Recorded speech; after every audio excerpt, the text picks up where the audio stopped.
राधे राधे दोस्तों, आप सभी का मेरे चैनल में स्वागत है। क्या आप जानते हैं कि भगवान श्री कृष्ण ने अर्जुन को गीता का उपदेश एक नहीं बल्कि 3 बार दिया था। और क्या आपने कभी मूंछों वाले श्री कृष्ण की प्रतिमा देखी है? चलिए जानते हैं कान्हा के जीवन से जुड़े 10 ऐसे रहस्य जो आपको हैरान कर देंगे।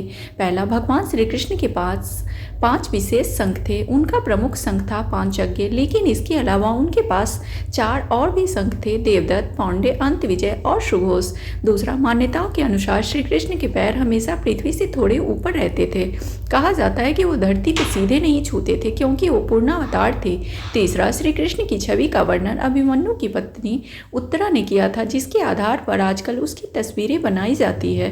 कृष्ण के परपोते राजा वज्रभामी ने उत्तरा द्वारा दिए गए वर्णन के आधार पर कृष्ण की पहली छवि बनाई थी।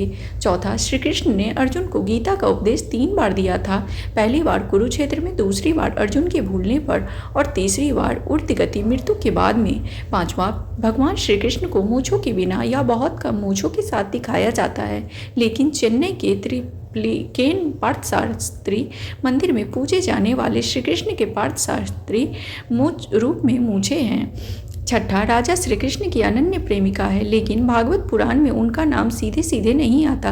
हालांकि कथाओं के अनुसार श्री कृष्ण जब राधा को छोड़कर जाने लगे थे तो उन्होंने राधा को अपनी बांसुरी दे दी थी और कहा था कि राधा के बिना उनके जीवन में कोई संगीत नहीं है। सातवां, श्री कृष्ण ने महाभारत युद्ध के दौरान एक दिन के लिए कालचक्र तक को रोक दिया था।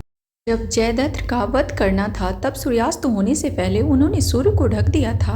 आठवां, एक बार श्री कृष्ण ने ब्रह्मा को उनकी हिमाया में से भ्रमित कर दिया था। ब्रह्मवैवर्त पुराण में इसका वर्णन है कि ब्रह्मा ने जब श्री कृष्ण की शक्ति पर संदेह किया था तब उन्हें भ्रम में डाल दिया गया। नौवां, श्री कृष्ण के शरीर का अंतिम संस्कार नहीं हुआ था। उनका शरीर देह धारण के बाद स्वयं ही प्रज्वलित हो गया था। यह केवल देवताओं और अवतारों के साथ होता है। 10वां, कर्नाटक की एक किंवदंती के अनुसार जब भी देवकी को जेल में पुत्र का जन्म होता था तो गद्दा रेखता था। कंस को गद्दे के माध्यम से ही जन्म के बारे में पता चलता था, लेकिन जब श्री कृष्ण का जन्म हुआ तो गद्दे ने रेखना बंद कर दिया। धन्यवाद दोस्तों, आप लोगों को मेरी जानकारी अच्छी लगे तो एक प्यारा सा कमेंट करें।